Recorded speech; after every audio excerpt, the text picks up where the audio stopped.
Este programa tem o apoio da TV Interação, Associação Vida e Trabalho e da Ordem dos Advogados do Brasil, Seção São Paulo.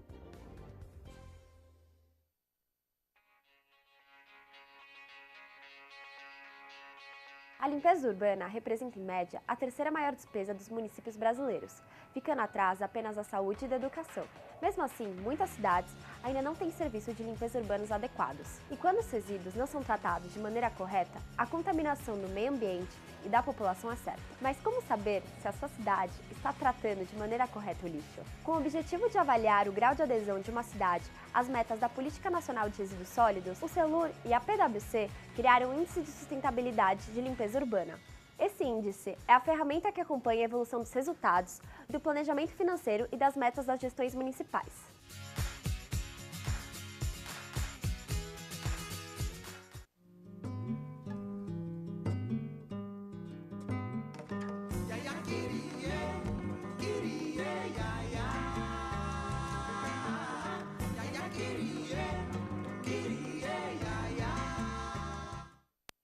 Olá, Nova Cidade, ideias para uma nova cidade.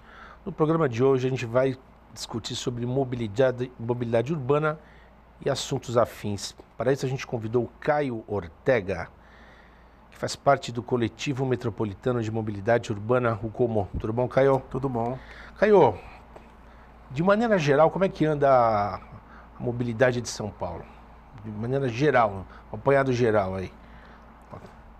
A mobilidade de São Paulo ainda anda muito voltada para o automóvel, apesar da maioria da população utilizar o transporte coletivo, né? Pelo menos se a gente utilizar a pesquisa origem e destino do metrô, a gente vai perceber que a maioria já usa o transporte coletivo diariamente.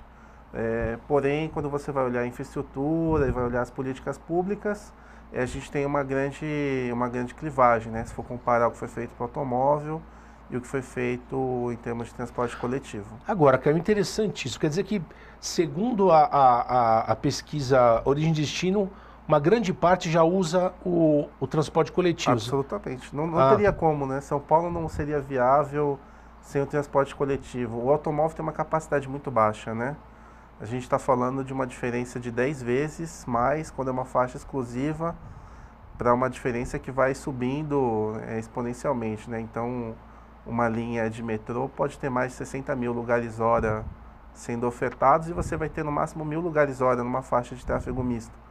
Então não tem como. A Marginal Tietê, com todo aquele espaço, ela vai transportar o mesmo que uma faixa exclusiva, né, em cada sentido. Então é muito pouco mesmo. Quer dizer, a Marginal Tietê, nos dois sentidos, ela transporta uma quantidade... Igual um corredor de ônibus, ida e volta. Um corredor?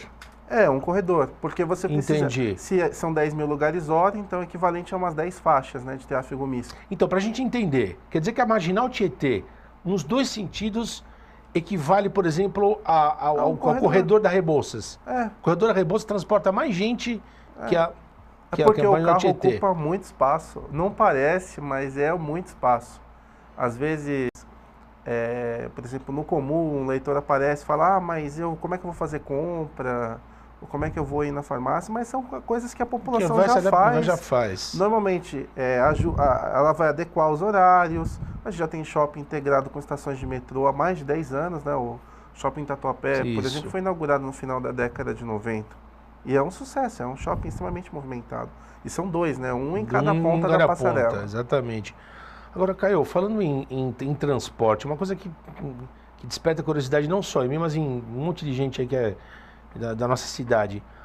O que regula o custo da passagem de ônibus? Porque a gente vê, hoje, o custo de São Paulo, R$4. Você vê em cidades aí do entorno da cidade de São Paulo, R$4,40, R$4,60. Como é que pode uma cidade como São Paulo, que teoricamente as pessoas têm um poder aquisitivo maior, a passagem ser mais barata que um município como Mogi das Cruzes? O que regula? É claro que assim, né? Toda a grande São Paulo vai ter bolsões em que você não vai ter um poder aquisitivo elevado, né? Mesmo aqui na capital, seja na grande São Paulo, né?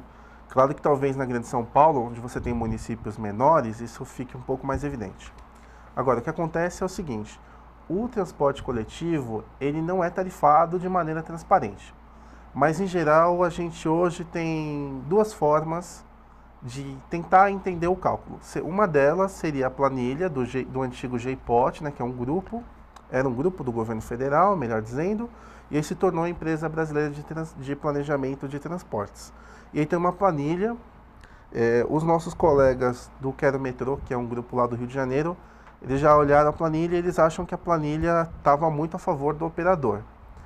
O fato é que, mais recentemente, junto com a Frente Nacional de Prefeitos e outras entidades, né, inclusive patronais, a ANTP, que é a Associação Nacional de Transportes Públicos, desenvolveu uma outra planilha. Inclusive, a última versão dela pode ser baixada publicamente junto com os manuais. A última versão é de dezembro de 2017, quer dizer, atualíssima.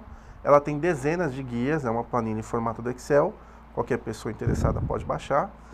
E ela vai mostrar ali, você pode imputar uma série de dados para você ter uma base de cálculo da tarifa. É uma maneira. Mas, em geral, o que acontece não é transparente, principalmente nos municípios menores. Aqui na capital, enquanto a gente tem um certo fuzuê, quando vai ter uma licitação, a gente tem vários grupos do campo progressista que vão se opor, a gente tem até que uma quantidade razoável de audiências. Na Grande São Paulo você não costuma ter nada. As coisas acontecem, simplesmente são poucas empresas, algumas empresas já estão estabelecidas há décadas. Há décadas. Se você for em Carapicuíba, a Del Rey está lá desde a década de 60, a década de 70, e está lá, entendeu? E continua lá. E não é muito transparente o planejamento de transportes na Grande São Paulo. Agora, por que Caio, que isso a gente não observa só em São Paulo, isso aí a gente observa recentemente no Rio de Janeiro, aqueles empresários que faziam parte lá da máfia Quer dizer, então a gente percebe que não é tão fácil assim. Não é fácil você quebrar esse monopólio, digamos. A agência pública ela fez uma reportagem muito boa sobre o Rio de Janeiro, em que ficou evidente a captura do Estado, né, tanto o Estado, o governo do Estado do Rio, quanto o município, né, a Prefeitura do Rio, pelo empresariado do setor. Então, foi uma corrupção muito grande e um controle efetivo dos empresários no sistema de ônibus.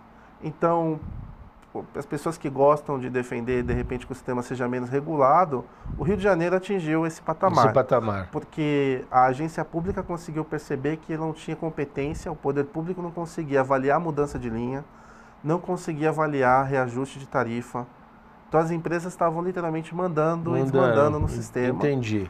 E aí acabou que entrou uma briga judicial, abaixou tarifa, subiu, abaixou de novo.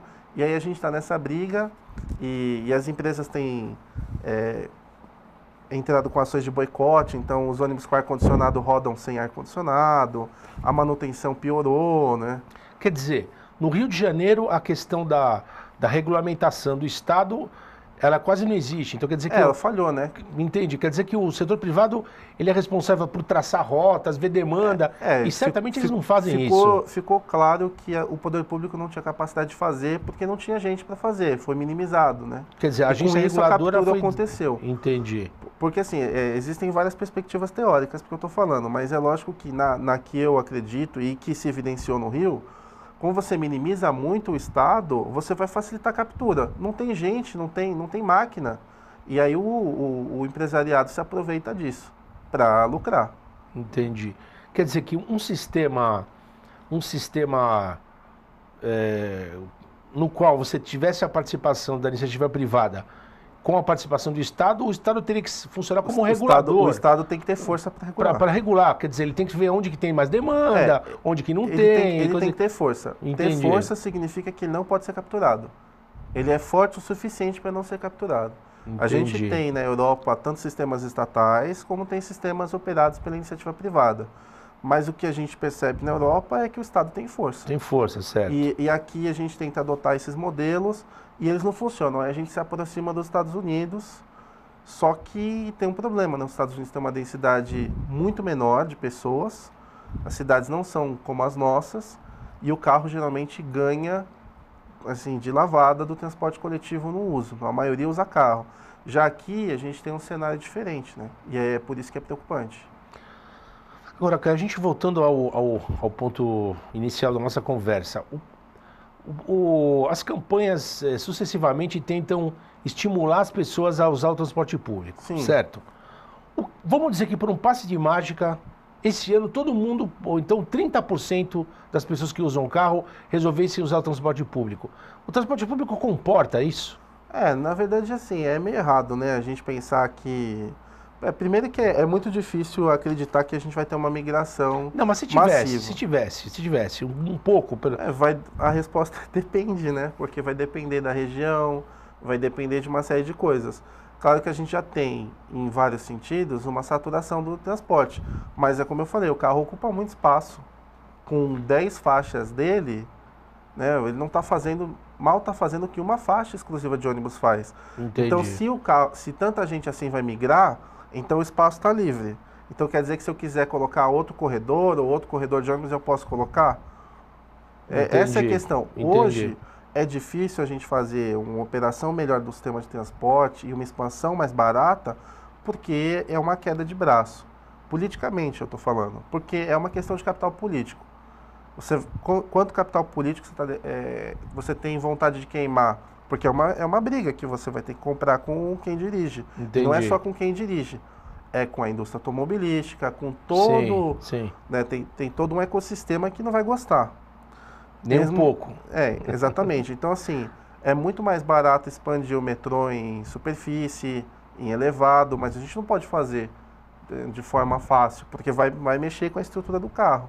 A gente poderia ter na cidade de São Paulo linhas de VLT, né, que são bondes modernos, tem uns 80 metros, eles são grandes, mas a gente não consegue, porque a infraestrutura do carro domina. VLT é aquele sistema que fizeram no Rio para as Olimpíadas, é isso que existe uma linha lá ou duas funcionando, é isso? Existem duas linhas, está em implantação ainda, mas o sistema do Rio, ele é um sistema que compartilha espaço com pedestre.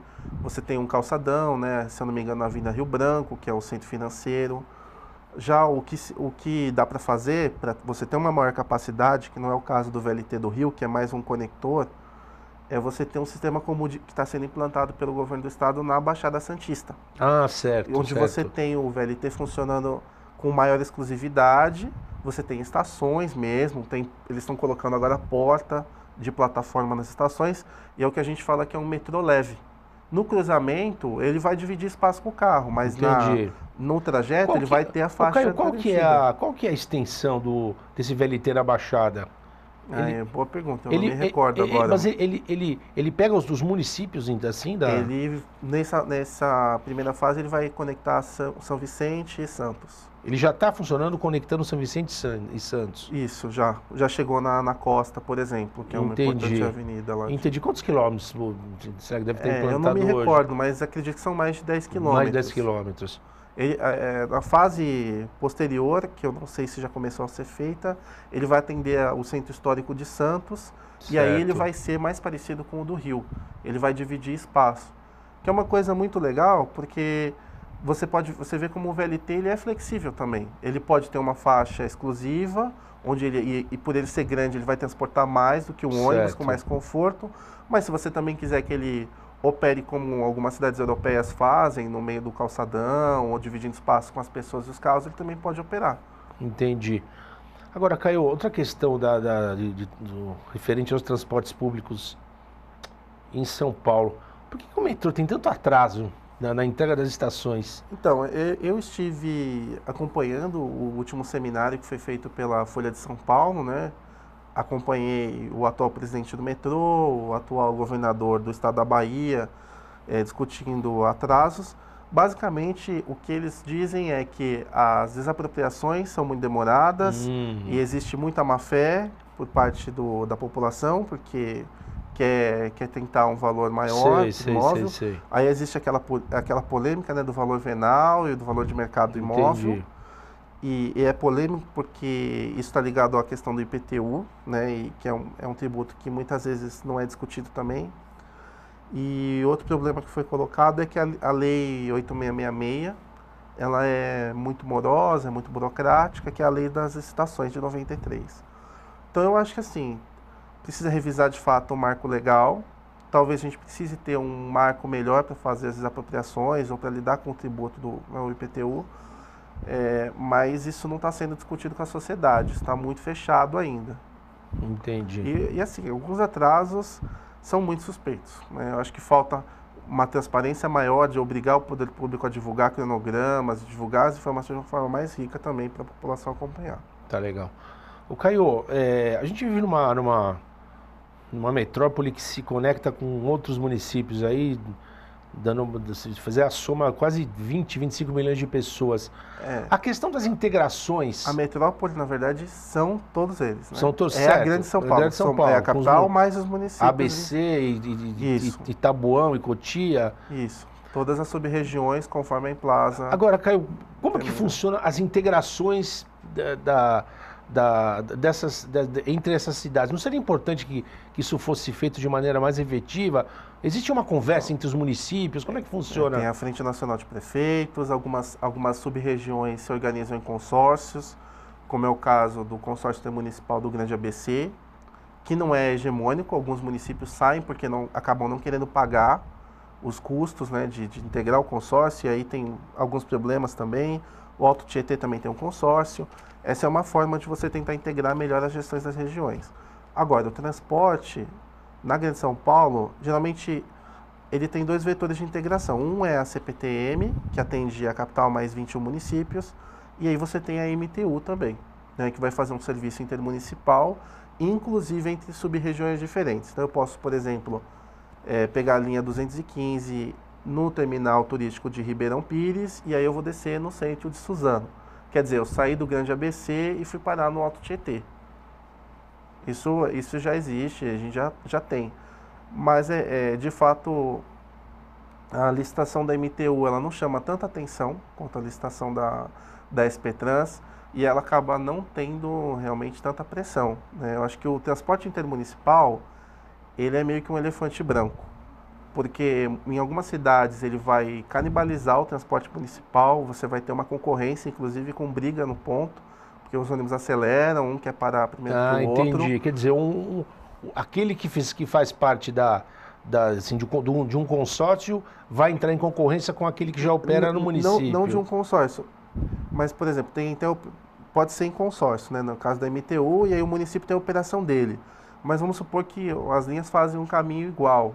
E aí você acaba tendo uma concorrência, porque nem sempre a tarifa é maior.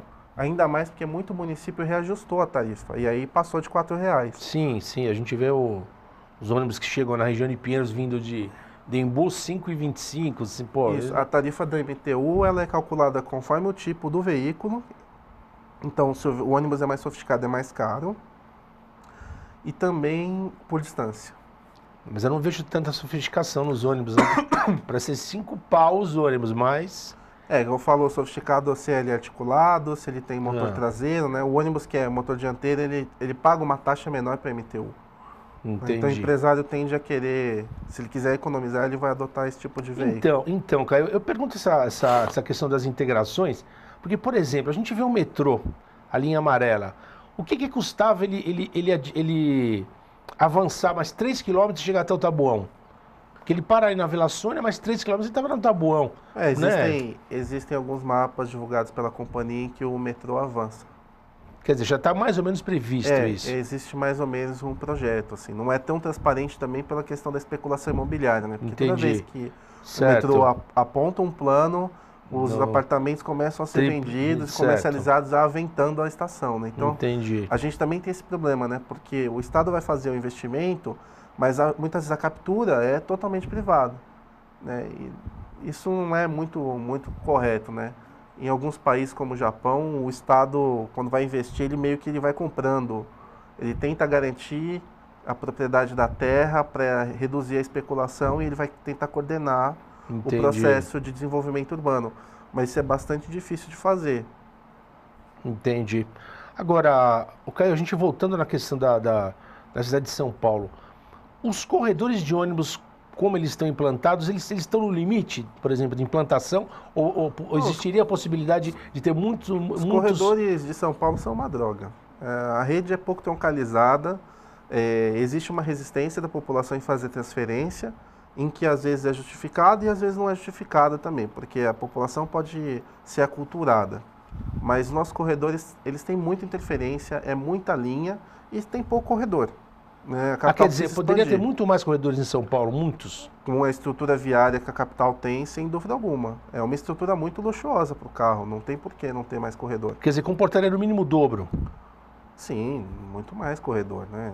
A gente não tem nem 400 quilômetros de corredor, né? Entendi. Faltam corredores. Isso é muito nítido, né? Mas o problema é que os corredores eles não funcionam bem porque é muita linha. E tem linha que entra, depois sai do corredor.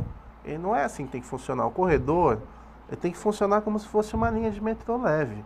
A estação ali confortável, tem um mapa, uma rede, entendeu? São Paulo tem uma rede de ônibus, tem um sistema com mais de 1.000 linhas e mais de 10 mil ônibus. É quase um negócio ingerenciável. Então não funciona bem. Você não tem hoje, eu vou pegar a linha tal, orientado pelo viário, por um corredor como é com o metrô, vermelho, azul, não existe isso hoje. Tem infraestrutura para dar prioridade para o ônibus, faixa exclusiva ao corredor, mas você não tem uma orientação da rede em virtude dessa infraestrutura ainda. Não é uma rede de fato, é um sistema. Tem uma tentativa de transformar em rede, mas ela não está concretizada, porque precisa de muito mais terminais e muito mais corredores. Ok. Nova Cidade de hoje recebe Caio Ortega, do Coletivo Metropolitano de Mobilidade Urbana. Caio, nosso tempo já está se esgotando. Queria te fazer uma última pergunta. Por que no Brasil a gente não incentiva o transporte ferroviário? A gente já teve uma linha ferroviária, não digo que admirável, mas a gente teve que integrava o Brasil de norte a sul. A rede ferroviária federal. Ela tinha cerca de 22 mil quilômetros. Foi feito um processo de privatização no governo Fernando Henrique que acabou permitindo a captura dessa rede para o transporte de carga, e é um transporte de carga bastante específico, geralmente é voltado para minério, assim, ele é voltado para as commodities que a gente transporta, mas geralmente ele vai transportar as commodities de quem é dono daquela empresa que está com a concessão, com aquela parte da malha, então vai transportar sobretudo minério mesmo. Então, mesmo a gente tem entidades como a ABIFER, né, que representa as indústrias ferroviárias, ela sozinha não tem força para fazer lobby. É uma questão da sociedade realmente começar a pedir, tentar recuperar o papel do transporte de passageiros, regional, nacional, para a ferrovia, porque senão, sem isso, não tem como expandir, né? As pessoas meio que perderam isso. Elas pensam no automóvel para fazer viagem. E se podia fazer de trem, né? Ok. Bom, Caio, nosso assunto é infinito. A gente marca uma outra conversa no decorrer do ano. Com certeza. Ok? Nova Cidade volta na próxima semana.